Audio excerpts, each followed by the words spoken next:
Ah, welcome friend. Take a seat by the fire while I tell a story about how using a magical item creatively almost killed an entire adventuring party. Robe of useful items broke a dungeon, almost killed the party in the final encounter. r/D&D stories posted by Throwaway Ninja DM. I have done the unthinkable.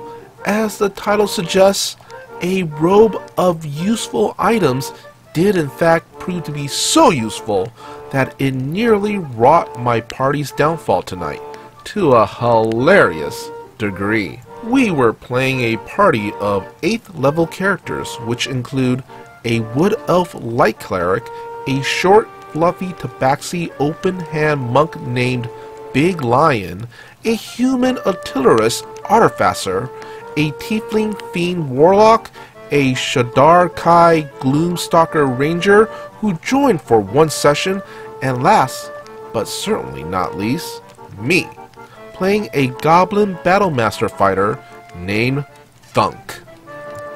At the start of this set of adventures, on top of the starting gold, we were also given an additional 1,500 gold and one uncommon magic item. Thunk took his gold and bought a set of plate armor and chose his item to be a robe of useful items. For those of you who don't know what a robe of useful item does, it is a robe with a bunch of patches sewn onto it. You can use an action to rip a patch off the robe and summon an item that is represented by the patch, after which the item remains and the patch disappears. We were tasked to investigate a temple that had arisen from the sands of the desert, which had apparently entombed a scorpion prince many years ago, which was also the subject of worship for a group of cultists. Our party arrived in the temple and routed out the cultists. As we explored further, ran into several rooms that had gems of some sort, each which had a number etched on some of them. We found a carmelian and a ruby which we had in our party, as well as a smoky quartz which was embedded on a pedestal, which summoned whirlwinds and a pair of elementals with skulls floating in them. Then, towards the back of the dungeon, we found a door which had several indentations in it, which the gems were supposed to be used to open it. During the exploration, Thunk used one patch of his robe to summon a 10-foot pole, which the party used to knock out rubies socketed into the eyes of large scorpion statues, which were trapped to breathe fire on those who would remove them. He also used another patch to summon a 20-foot ladder to span across a giant pitfall trap that sprung at the entrance of the dungeon, which was in front of a short hallway into a door. We discovered that it was, in fact, a false door, which was trapped to deal necrotic damage when Thunk touched it. Now, let me emphasize the following. Thunk is not the brightest tool in the bread box. He then had what he thought was a brilliant idea. "Hold on, I may have an idea for this," he said.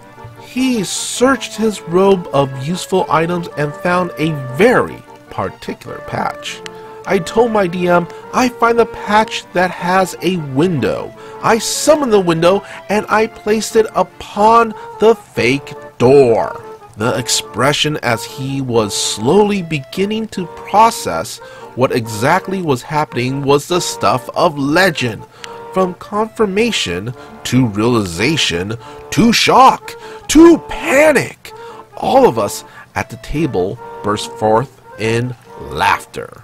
And the DM gave me an inspiration for what would prove to be my greatest, most unexpected, and hilariously broken move I have ever made in Dungeons and Dragons.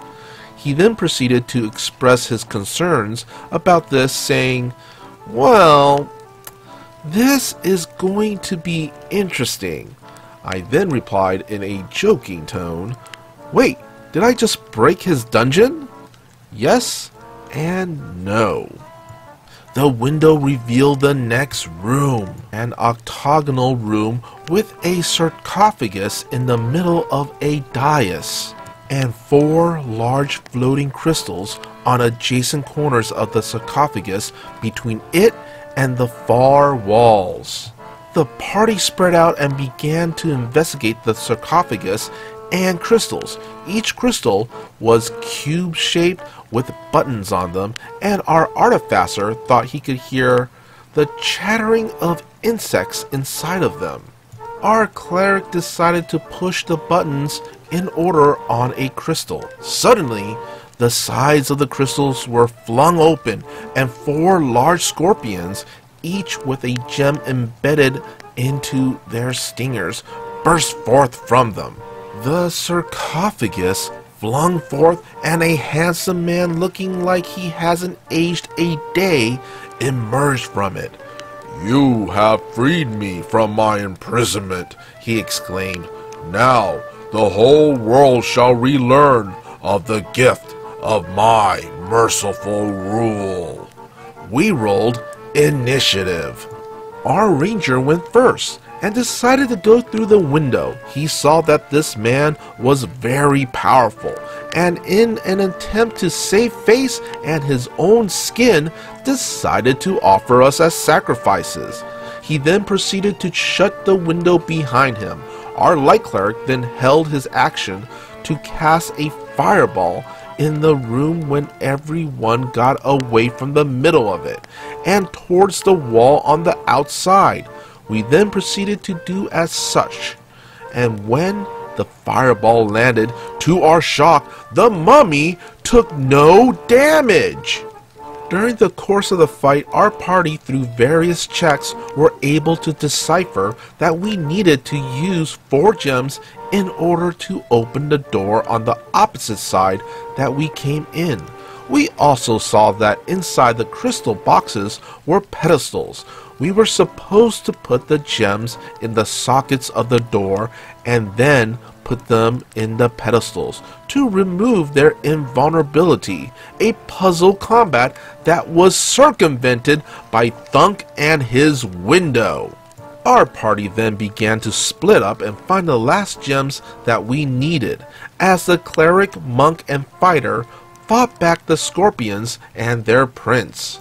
Our warlock helped find the first missing gem, a diamond, then remembering that there was another large gem in another room, the smoky quartz in the whirlwind room. She cast Dimension Door to go into that room as the sands and winds buffeted her. Her next turn, she cast Shatter on the pedestal bearing the gem, which launches it off of it, and she grabs the gem.